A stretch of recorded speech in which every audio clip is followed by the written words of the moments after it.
Hi, everybody. Welcome. Are we recording? Hi, everybody. Welcome to the PokeBeach.com podcast. My name is John. I go by Water Pokemon Master on the website, and I am joined, as always, by the wonderful Justin Basil of JustinBasil.com. You wouldn't know it because the nameplates are missing on the bottom, but that Oh, is who I that's am. the other thing. We're in a rush today because I have to. What do I have to do? I have to go to the airport. How do I turn the titles on? Oh, okay, cool. Yeah. So we have a lot of news this week, so we're gonna jump right into it.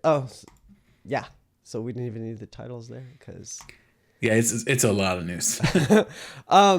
So we had the official reveal of SV5 Temporal Forces. We first posted about this set back in November, and now it's been revealed. As you can see on the pack artwork, it features Suicune, Virizion, Raikou, Cobalian's Paradox inspirations. And the set is going to have over 160 cards, which tells us that it is not, in fact, going to feature Crimson Haze, which was a question we had in previous episodes if it would have that, because if it did, it would mean we were going to get a near simultaneous release with Japan again. But that's not the case. So it is just going to feature the cards from Cyber Judge, Wild Force, and its associated Koraidon and Miraidon EX decks. And as we already know from the Japanese set, it's going to have Ace. It's going to introduce A-Spec cards to reintroduce them to the trading card game. There's going to be 6 A-Spec trainers and 1 A-Spec energy. We've already had 3 A-Spec trainers and 1 special energy revealed, so there are still 3 left to be revealed.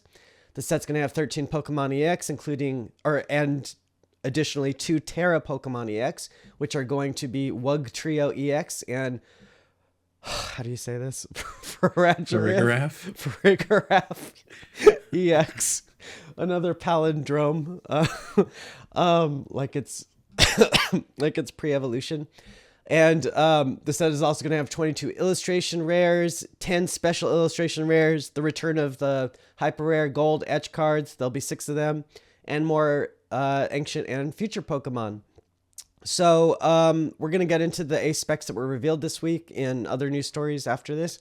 But we would normally be getting this set in February, but it's been pushed to March presumably because of Paldean Fates, which is coming out this month. So that tends to happen sometimes when they have special sets. Our regular sets get bumped a bit, but we should be back on track with May's SV6 set. And yeah, that's it. Here's some of I'll just browse through the product images here while we talk a little bit about, why don't you bring up the point that you noticed about the missing item? Yeah, so the Build and Battle Stadium product is no longer a thing, it would appear, for Temporal Forces. So if you were a fan of that product, it unfortunately is not going to happen. So I think that's it with this news story. We're going to get into some of the cards from this set that were revealed in Japan. Should we do that now? Or should we talk about... Let's talk about the standard format rotation. Yeah, let's do the big news first. So, as expected, all E-cards are going to rotate out of standard on April 5th, the day that Temporal Force, or no, not the day it releases, 2 weeks after it releases. Is that right? And so April 5th, E-cards are going to rotate out. So we're going to lose everything from March 2021's Battle Styles through November 2021's Fusion Strike. So a year's worth of sets. And these are some of the cards that we're going to be losing. Path to the Peak, Escape Rope, Guard of War, Flaffy, Battle VIP Pass, and, of course, Mew V Max. You can see those cards, to me, they look like they're labeled good, bye, to you, good riddance to you. Mew V Max. And you can see a full list of cards on Justin Basil's website that we're going to lose, notable ones. And there are quite a few. And only cards with F and later will be legal for tournament play. And this is what's going to happen every year from now on. They're just going to rotate out the oldest letter. So it's going to be very consistent from now on with TPCI. And the rotation will always occur when the latest set comes out. Of the first set of that year comes out. The first set of the new letter. The new set of the new letter comes out. Sorry. And that's how it's been since they started the Yeah. whole regulation mark system. They had to, I guess they had some people sparking fear that they would rotate 2 letters at once, No. and Yeah. they I had to don't know. make it very clear. No, it's not going to happen. It's Yeah. one at a time. Yeah. It's only ever going to be one at a time. We don't need to worry about that. And that'll be from now on. It'll always be the oldest letter out. And then they also did not announce anything about the expanded format, which we've been speculating for a while. Expanded is pretty much dead when it comes to premiere events, and that started happening under COVID. They didn't even bring the Scoop Up Net ban that was announced in Japan. They didn't even bring it to our expanded format, which is what you would have expected them to maybe announce right now. But it doesn't look like they're going to really be supporting expanded anymore. And we've talked about that in other episodes, the various reasons why that's probably the case. I will say we haven't seen the update for Ban list. Paldean Fates Yeah. yet. There'll be a ban list update for Paldean Fates. Yeah. If the Scoop Up Net update is not in that ban list update, there is very big cause for concern for the expanded format. Yes. And is there anything else we want to talk about with this news story? You want to talk about? No, just, I mean, hit up my site. The link that we've got on there helps kind of break down everything that we're losing, kind of what's going on with rotation, explains what rotation is if you're new to it. The big one Basically, is... it's Pokemon's way of making sure the game stays fresh and doesn't get too stale. And cards like these Good Riddance to You cards don't sour everyone's experience. The for the big one we're losing is Mew VMAX, right? Battle VIP Pass is actually huge too. Can you explain these? Both those. Can you explain these? So to Battle somebody? VIP. Yeah, so Battle VIP Pass is an item card that lets you set up, but it gets what has happened as a result of Battle VIP Pass is that the format has become very high rolly almost, because you either set up turn 1 or you just lose. Oh. And so a lot of decks now have shifted to run 4 Battle VIP Pass and run a bunch of ways to guarantee that you hit them. Because if you don't hit them, you lose. If you don't set up, you lose. Right? That's how it's been. And so Battle VIP Pass because it only works on your first turn. And then to make matters worse, of course, it also grabs these big bulky 2 prizers, and in other formats it can get 3 prizers like an expanded. So it ends up being a very it causes big snowballs basically. Card's not very healthy for the game. It's not. They've obviously identified that issue, and they've identified some of the problems with Battle VIP Pass, because they've retrained the idea of Battle VIP Pass into the new Buddy Poffin card that was revealed last week. Mm-hmm. They made it so it's limited by HP, and you can use it on any turn. You're still getting 2, so you can still set up if you have a squishy deck or an evolving deck. But you're not going to be victim to a bunch of turbo just because Battle VIP Pass has to happen on turn 1 in order to work.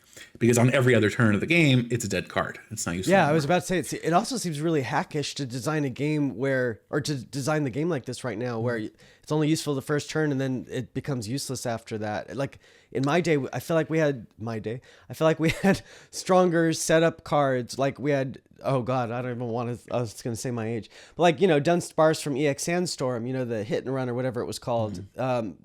I feel like when the game is, and I come in and out of the game, like I said, over the years, different eras, so I'm not always up to date on things, but like this doesn't seem very healthy. It feels like they could design the games to start up better than this. And then the other one was interesting too, because it didn't immediately take over the format, which is kind of strange. It came out at the same time and in the same set as Mew VMAX, which has also been anathema in the PTCG space. Basically, the two. So Mew VMAX was a deck that they released with every possible tool that it could ever want ever. If you had some situation that you needed to deal with, Mew VMAX could deal with it. And even there were literally times where they would print cards to try to stop or slow down Mew VMAX, and Mew VMAX would just look at the card and go, "Oh, that's mine now." The tools that were meant to stop it were being run by the deck itself frequently. That's a big problem.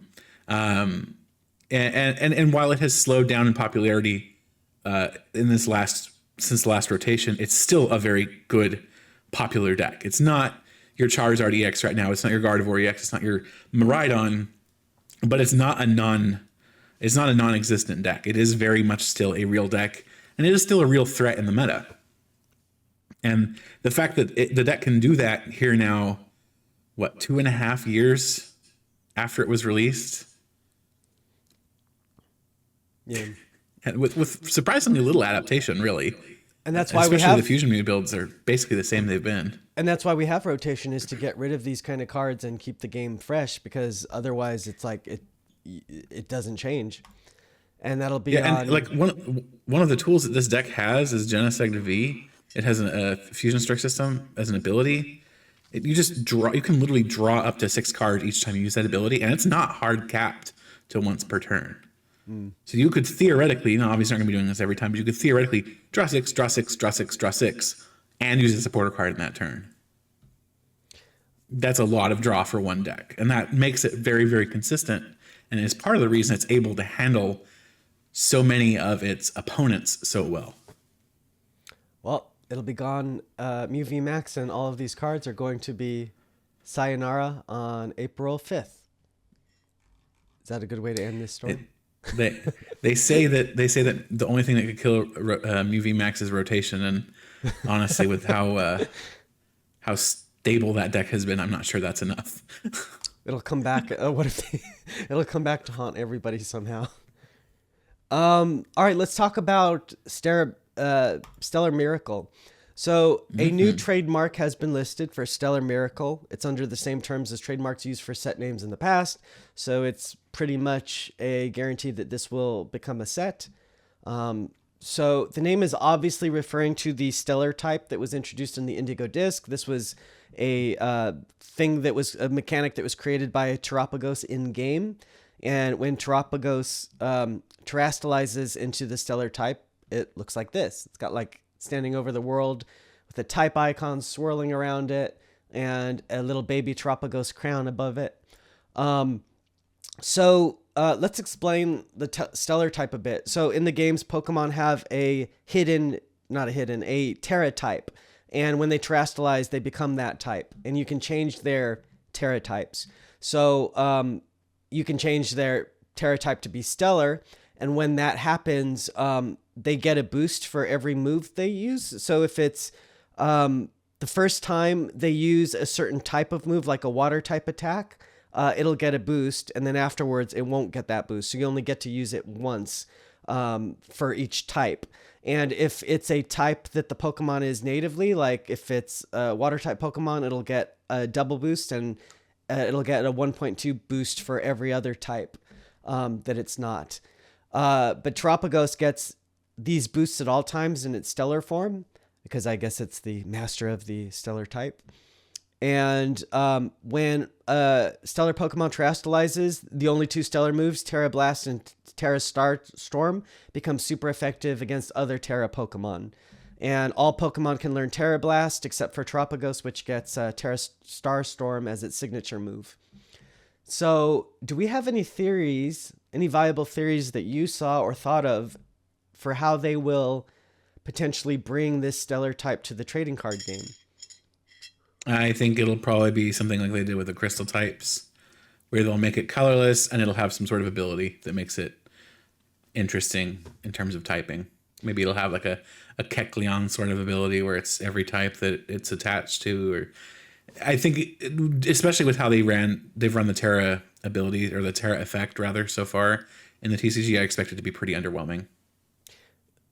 Yeah, but maybe it was all building up to this, because the video games clearly were. Building up with what? I don't know. That's what I'm thinking. Any changes to? I'm thinking like maybe there's no build up there. What if it's like all they did was show you the room? What if it's like you're a Terra Pokemon and you can shift to any type somehow, like with a special Ace spec, or you get to be Rainbow type, or I don't know, or you get to hit other Terra Pokemon for double damage. I don't know.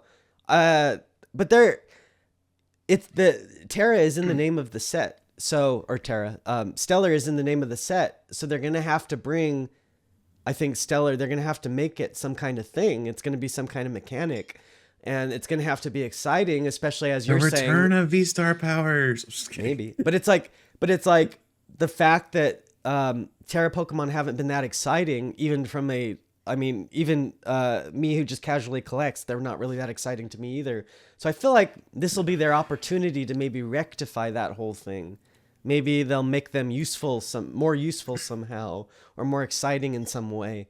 Like, I don't know. I would have to sit down and think of my various theories for this. There are a lot of ways they could do it. I just don't expect them to do much of anything. Like the fact that they haven't even made Terra baby Pokemon like Charmander, Charmeleon, it's just really disappointing. That's a good point. Oh, what if we get into a new block of sets where it's like Delta species, where like what you're saying, like they've all got different types, like even down to the baby forms. That would be really cool, actually. It would be really cool. I don't expect it. Yeah, I mean, I know it's a little like they don't try to disrupt things too much because the game is pretty established as is, and it's like to shift it that much just for this generation's gimmick. I think that's a little too disruptive to do something so drastic, right? Is it drastic though? Because like literally, it's just put a different color on the card. Well, what I mean is like if you can choose, because in the games you can choose the type ahead of time, but like maybe in the card game it would be like how would they translate that? It would be just one? like Delta species. Literally, like if I want, let's say I want the Lightning type Pidgeot, right, or the Lightning type Pidgey I can get the Lightning Pidgey, I can get the Lightning Pidgeotto, etc., all the way up through the line. Why can't we do that with these Terra Pokemon? Well, that's what I'm saying. It doesn't make sense. That's what I'm saying is that maybe they didn't bring that over to the card game because it would just disrupt things too much. I don't know.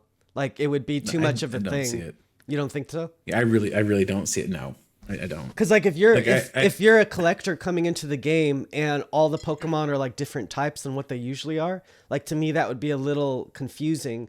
Whereas Delta Species was later in the block and in the EX block, and there was more of establishment of what these types were, of what normal Pokemon cards are, and then they threw this thing into it. Whereas what I'm saying is like if they had started maybe doing like a Delta thing earlier in the block to celebrate Terra Pokemon, it would have been too much, I think. That's sort of what I meant. The Pokemon franchise is over 25 years old. I don't think that's an excuse anymore.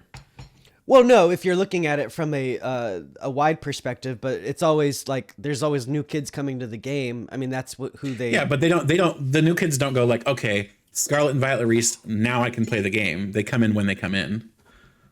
Like, yeah, but the games are what brings them in. It's not the new gen. Well, no, I know, but I'm saying the new generation, the marketing push for it. That's what brings. Anyway,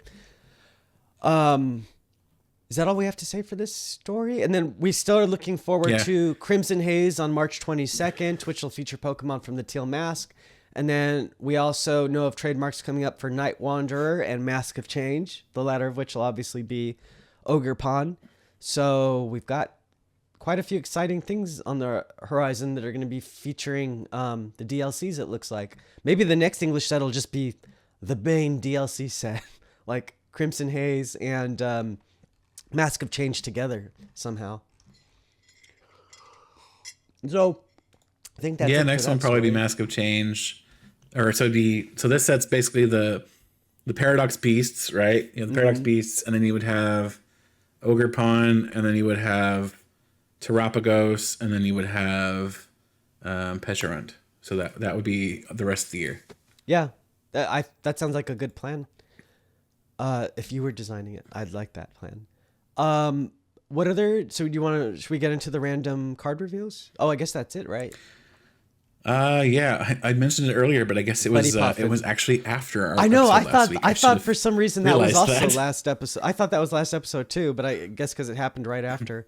So, an item card was revealed. Buddy Poffin. Search your deck for up to 2 basic Pokemon with 70 HP or less, and put them onto your bench. Then shuffle your deck.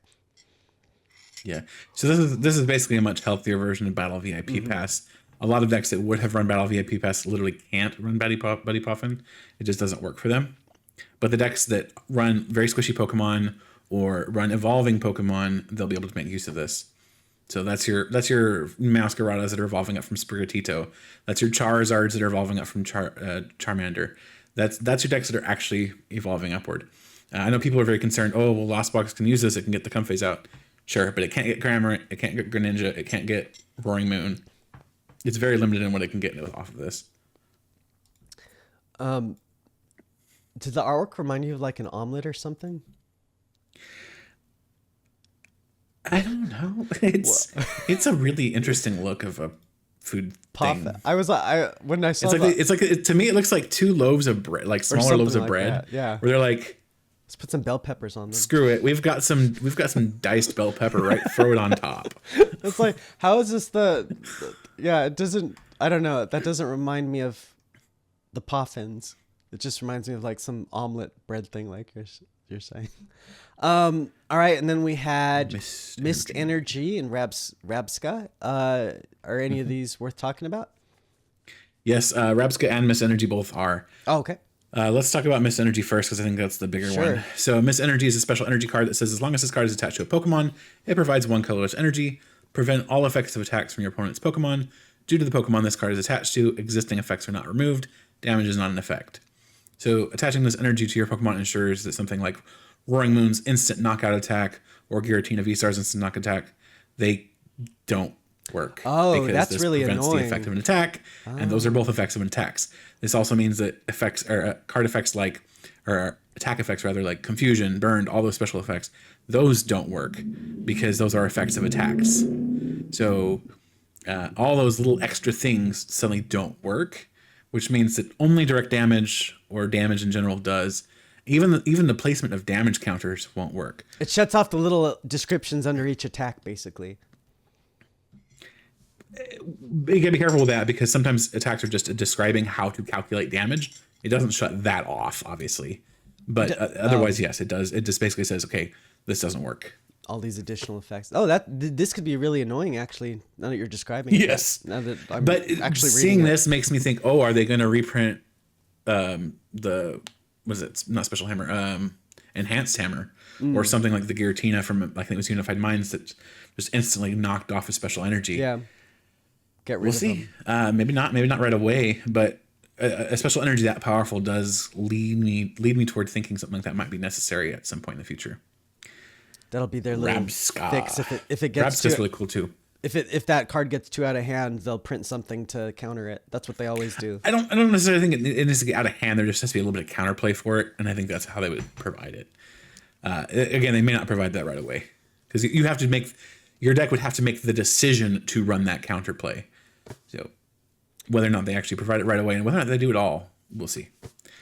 Rabska is a stage 1 Pokemon that evolves from Relor, has the ability Spherical Shield, prevent all damage from and effects of attacks done to your benched Pokemon by attacks from your opponent's Pokemon. So if your opponent's Pokemon is attacking them, like Radiant Greninja, for example, it's going to protect them from that. And it would also protect them from damage counter dropping, like Sableye.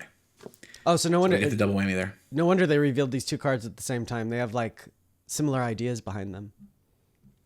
Yeah, and I think that's intentional. Yeah. Yeah, they're good cards. And then it's interesting too, because Rabska is very similar to a Machoke from Guardians Rising that had a similar ability, but that ability specifically said that it prevented bench damage, and instead of effective attacks, it prevented the placement of damage counters by abilities or attacks. So it was a little more specific. It was a little more specific, and it was actually really good too. I didn't see a ton of play, but it did see play. And Rabska, I think, is going to be in a similar situation where its effect is very good, but is it enough for it to see play? That's the question. I love how this has a psychic attack for grass energy. Yes, because why not? Mm-hmm. You want to read it?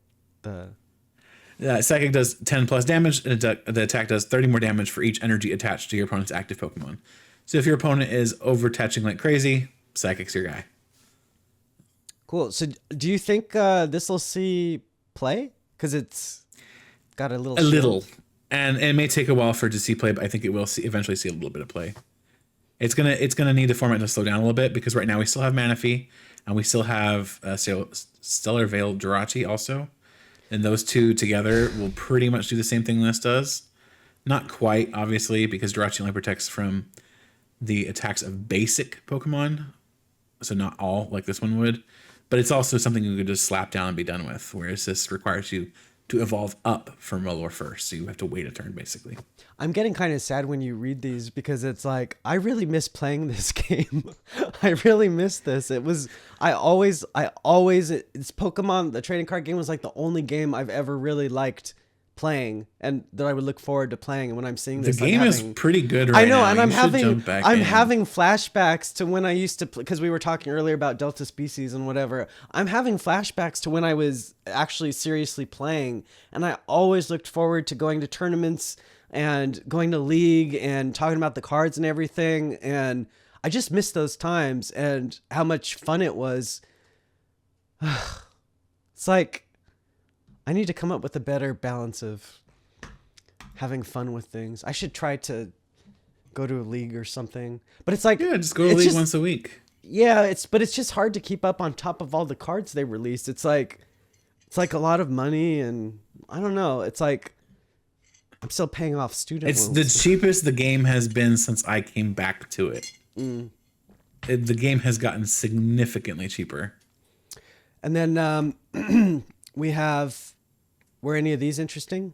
Dunsparce, Dunsparce, and Sableye? Dunsparce is vaguely interesting and Sableye is vaguely interesting. So Dunsparce is a stage 1 Pokemon that evolves from Dunsparce. It has the ability Dashing Draw. Once during your turn, you may draw 3 cards. If you do, shuffle this Pokemon and all attached cards into your deck. So it's kind of a niche drawing kind of tool.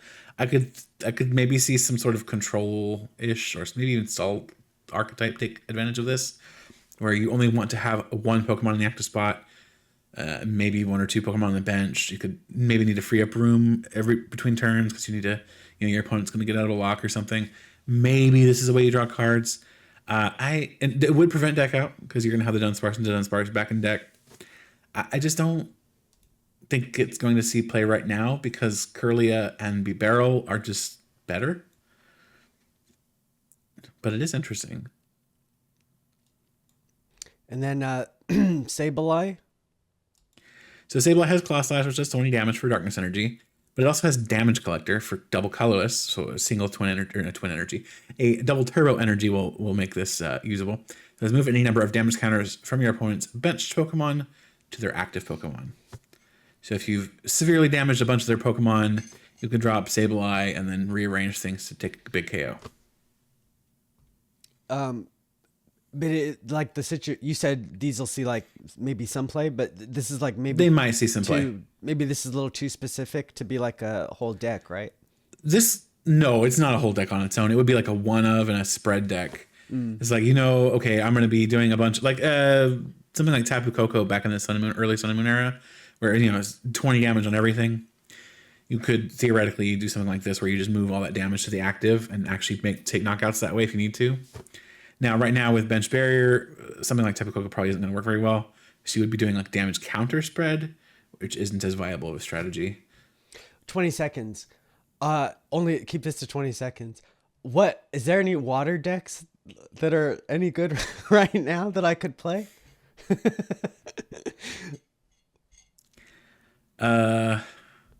there a Blastoise deck? Is there a Blastoise? I mean, there is a Blastoise deck, but it's not competitive in the slightest. Oh. The most competitive water deck that I can think of off the top of my head is actually Palkia V-Star. Oh. But it's on the fringes. Oh. Well, we'll talk about it at some point. We'll talk about what deck could I play that's cheap. All right, so then we've got Iron Thorns and Flutter Mains illustration rares. We saw these illustration rares when we were talking about the Elite Trainer boxes. But yeah, they're I like the Flutter Mane. I think the Iron Thorns is a little vanilla for my liking.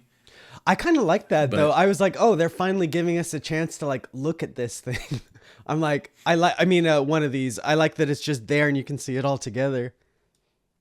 Because it's like, I don't know. I felt like I haven't really seen this Pokemon that much, and then now it's like, oh, here it is in all its glory. And I actually make a Tyranitar. I had the opposite reaction to Flutter Mane. I didn't like its artwork. It reminded me of like Deviant art or something, like a fan art. But this was drawn by this was drawn by the Zelda guy. Did you know that?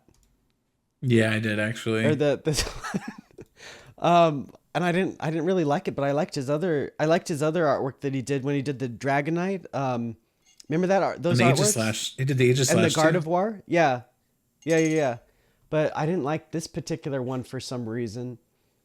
Um I but don't know. anyway. Maybe you're just not as familiar with Fluttermane, but I actually think the art is very like to me. I feel like it captures the personality of that Pokemon very well.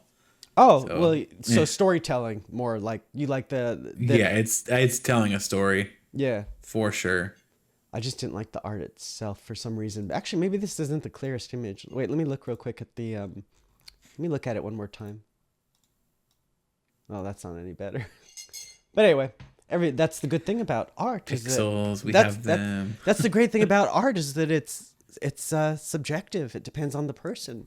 But that's why this card game is great is because they have so many arts all the time. You can like things and not like things sometimes, and everybody can have different opinions because there's such a variety of work. Um, okay, so now we have the ace spec that was revealed this week, Hero's Cape. The Pokemon this card is attached to gets plus 100 HP, and if you choose to use this, it's the only ace spec you can have in your deck. So you wanted me last week to guess how good cards are. Yes, This doesn't seem too great. Maybe it's bad. because It's bad. yeah, it's just like bleh, So unfortunately, the reason it's bad is really obvious if you think about it for 5 seconds. that you Lost can Vacuum yeah exists. knock it off. You just throw it straight to the Lost Zone. They can't even recover it if there is a tool recovery card in the format. They can't Silene it back. They can't get it back. Period, because it's in the Lost Zone. So there's just this card is you attach it. They go, oh well, I don't feel like hitting 3 extra 100 HP. Arvin for Lost Vacuum away your Hero's Cape. You don't have it anymore. Woohoo. Yeah, especially cards where your opponent like you don't have any control over it on your when you go to your opponent's turn and they can do whatever they want to what you have out. It just doesn't seem so reliable. Cards like that where your opponent can control things. Does that make any sense? Yeah, I mean, in a format without tool removal, this would be really, really good. Or even just in a format with something where you could still recycle it, and the tool removal wasn't sending it to the lost zone. I guess it's being good. But in the current format, no. Yeah. It's funny And, because and like then to make matters worse, Prime Catcher exists. yeah, I was about to say. So you just there's no way you run this. Do you think they're going to reveal anything, any other ace? We have three more ace spec cards to be revealed. What could they possibly? Can you think? What would be like an ace spec that you think would surpass Prime Catcher? Like, what would be a good ace spec? So I did talk to I was talking to my Discord about this actually. The basic thought that we had, or that I had, and I expressed that rather, was that they would have to basically print a very busted supporter card effect as an item card as an ace spec, right? So my example that I gave was basically turning Professor's Research into an item card. So I called it Time Machine. Said you can't play more than one time card machine in a turn. Discard your hand, draw 7 cards. Oh, That's it. Professor Oak. Well, basically, yeah. But it's an item card, so you could still play a different supporter card, or a supporter card rather. So you could, discard, draw 7, and then play research. So discard, draw 7 again, or you could boss's orders or whatever. That would theoretically be good. Would it be as good as Prime Catcher? We'll see. But it would take effects like that to be worth the A spec slot. I like that idea. We need supporter effects as item effects for the ace specs. But like I don't know, they tend to reveal these days like the more powerful cards that they think are in sets, and then when the actual rest of the set is revealed, it's usually like not as exciting because they've already revealed the more powerful cards. So I'm wondering if there is going to be anything better. There might be. They still have we're recording this on Thursday, so there's the reveals that will probably come out late tonight. There will probably be some good stuff in that set of reveals, if I had to guess. Yeah, and then maybe that'll but be past that, Yeah. It's going to be just the main reveals. Yeah. So probably not. Yeah, tonight's probably the last opportunity to see anything that great because we're gonna get the reveal. Let's see, today's the 11th. The set comes out. When does it come out? The 26th, I think. Yeah, 26th. Yeah, so we're gonna have. Yeah, you're right. So we're gonna have. We'll most likely have an update tonight, and then next Thursday will be the set reveal. So they only have basically another week to show off the most powerful cards from the set. I mean, they can hold stuff back too, but they historically don't. they haven't. Don't. Yeah, exactly. They haven't done that. So there's so this will be the last opportunity to see anything super great. So if there's going to be a better ace spec, it'll be tonight probably. Maybe we'll see for Rigorath and Wook Trio. That'd be nice. Yeah, actually, that's probably what they will do because that's probably we haven't seen the Terras yet. I'm excited when we were talking about Delta species. I really hope they do something like that, or even when you were talking about like baby Delta species, that would be really cool if like they started a new block where all the Pokemon were type shifted. Because anyway. Sorry, I'm having a nostalgia. Not all of them, but a bunch of them would be really nice. I'm having a nostalgia flashback. All right, and then the last reveals so far of the week are that we got the Reuniclus line. So, was it anything interesting? Reuniclus? I didn't even read it yet because it's vaguely okay. It's in a gimmick deck, maybe. Colorless Summoning Gate. Look at the top 8 cards of your deck and put any number of Pokemon you find there onto your bench. Shuffle the other cards into your deck. PC, Brain Shake, 100 damage. Your opponent's active Pokemon is now confused. Well, you don't have too much control here, right? Unless you play certain... You do. Unless you play certain... So there's the card Cryptomaniac's Deciphering. Mm-hmm. Yeah. Which is just a reprint of Oracle. Right. So Oracle, choose 2 cards from your deck, put them on top of your deck, shuffle the rest. Or shuffle your deck and put the 2 on top in any order. You can do the same thing and like rig Summoning Gate. Yeah, but like that's a lot of work, and it's stage 2. Not a lot of payoff. Yeah, stage 2. Yeah, and then it's illustration where it was revealed where it's chilling, looks like on a shallow or on a beach with its pre-evolutions floating in the water. Oh, I guess like they're kind of like channeling like what are the things, the floaties in the pools, the things you blow up and you lay on. What are those? What do you call them? You know what this looks like to me though? What? And maybe this is just true of Reuniclus in the first place, but to me it looks like somebody invaded like a Midwestern party, and this is a Jello dish. They were on their yacht sailing through these islands, and they threw the husband and wife got into a fight, and the wife picked up the Jello bowl, threw it out into the water. That's why there are turnips and peaches and radishes in the lime Jello. And it looks like it's not having a good time actually. No. It looks like it just got discarded. Like, oh no! It got discarded. And this one's given up on life in the background. Although this Solosis looks happy. Looks like this one is the positive Solosis one. Always looks happy. It's positive here. It's like, oh, I'm just going with the flow. Just try to be happy in life. Just go with the flow. This one's like, I've lived a lot longer than you, and I don't like life. Life is hard.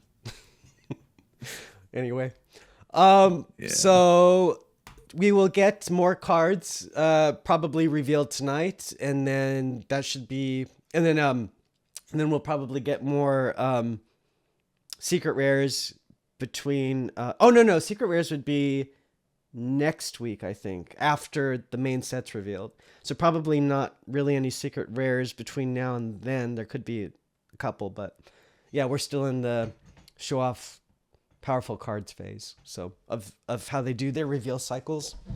But yeah, I think that's it for the week. Is there anything else? Pidgey.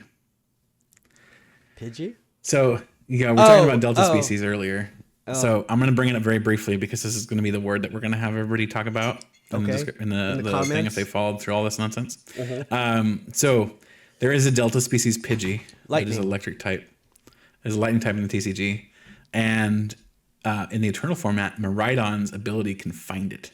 So Miraidon in Eternal often uses the Pidgeot engine with quick search and the ability, I can't remember what it's called off the top of my head, Airmail, where you look at the top 2 cards, put one on the bottom of your deck, put one in your hand, and that's how it sets itself up in Eternal.